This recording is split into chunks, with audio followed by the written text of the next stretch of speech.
Wait, gotta wait. My name is Ralph McBryan. My mother's name is Claire Charlie. My father's name is Don McBryan. My grandparents' names, I always get caught at this here moment because my grandfather actually had to change his name. My grandfather's name is Charlie Francois. Oh. But before he changed his name to Charlie,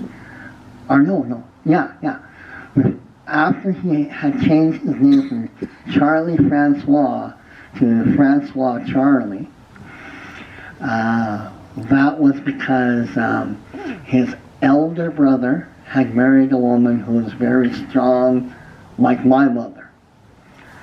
And she wanted to be the only Mrs. Charlie Francois. So, my grandfather's brother went to him and asked him to change his name. And it cost him a lot of money at that time. It's not like today where it's only a few $100s and the hassle of changing all your ID to match the name you have chosen for yourself. So,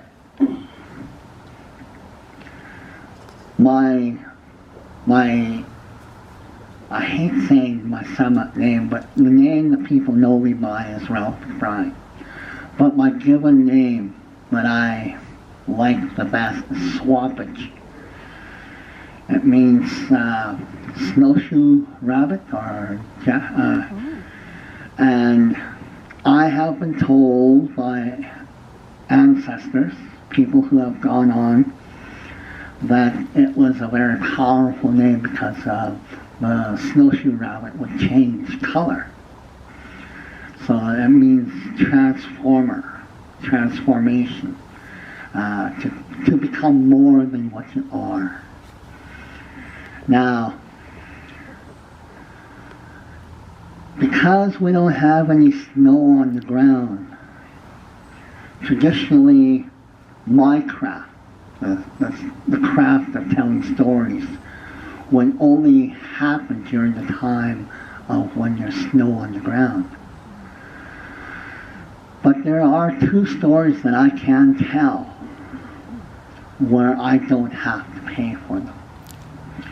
And the one that I've chosen to tell you is the story of the white-tailed deer and how fire was given to the world. Now, storytelling is actually a very detailed craft. And I need to borrow from you something very, very important. And that is, I need to borrow your imagination. Because we need to leave from here. We need to go back to a time before there were people. My people, the native people of North America, we see time the same way these here trees see time. If you were to cut a tree across the center and you were to look inside, you'd see the beginning of time for that tree. And a circle on top of a circle on top of a circle. And we believe that every important moment in history has a circle of time all of its own. So what I need from you is your imagination. I need you to help me peel back all the layers of time to a time when only the animals lived here. And the time I'm taking you back to, it's winter time. And it's cold. Oh, it's so cold. Oh. White-tailed deer and his best friend rabbit. They're huddled with all the other animals. in the circle. And it's daylight, but it's like the light coming through here now, it's there, but only to give light.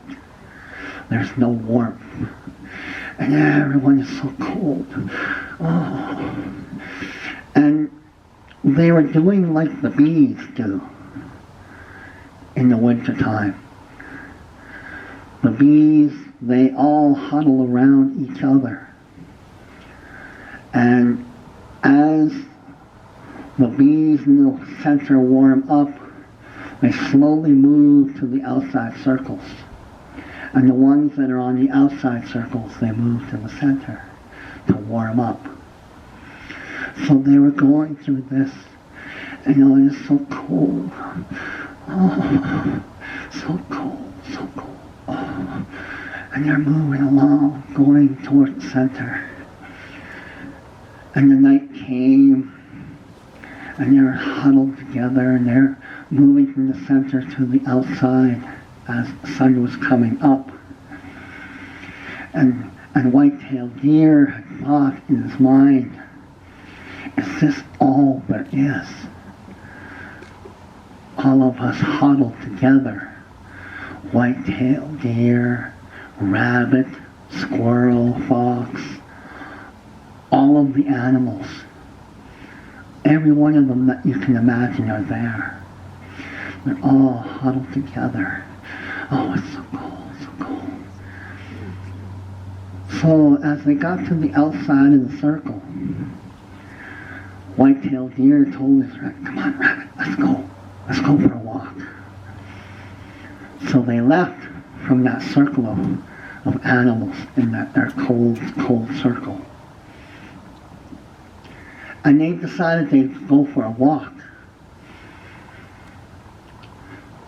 They walked like a white-tailed deer walks.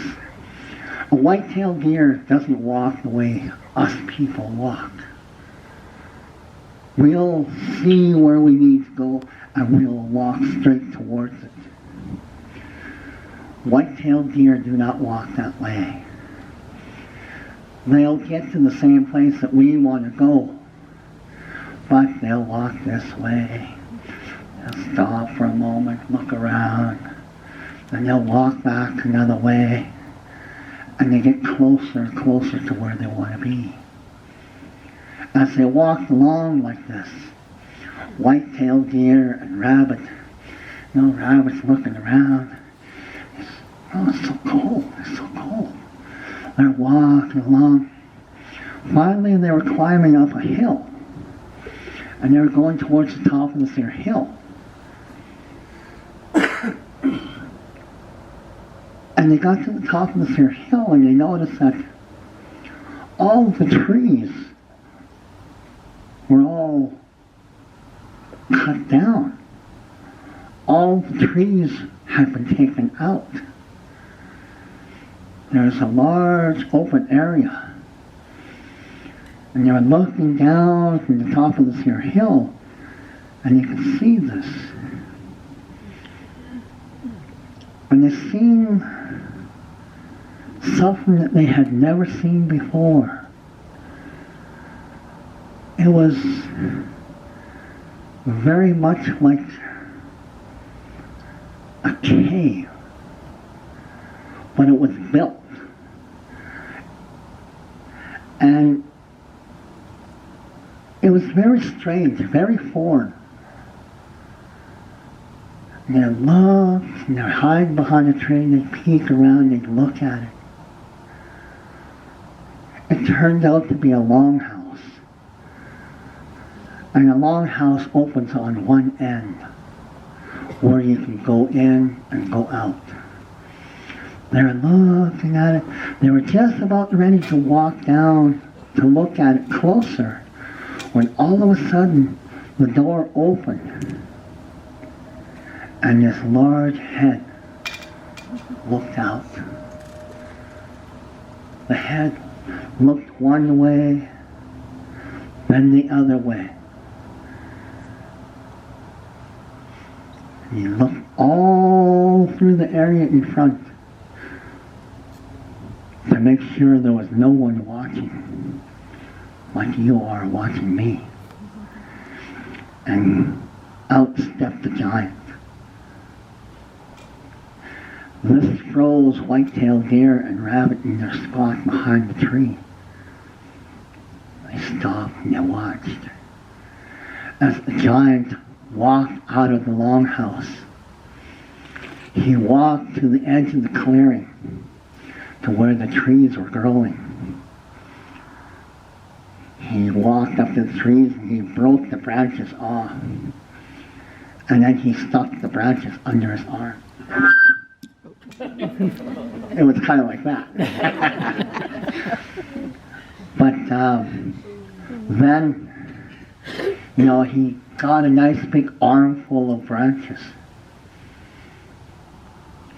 He looked around to see if anyone was watching him, to see if anyone was looking. He got his big armful of branches and he went back to the longhouse. Just before he opened the door, he looked one more time. There was a white-tailed deer, a rabbit peeking out from behind a tree. And he watched as he opened the door and he walked inside. The door swung closed. White-tailed deer and rabbit, they ran to the door. The door didn't close all the way, kind of like this door over here. It was open just a little bit. And they were peeking in through the crack in the door. And you could hear the giant moving around inside. Then the giant, he walked to the center of the longhouse and he broke some of his branches, even smaller. And it was a very, very scary sound when you don't know what it is.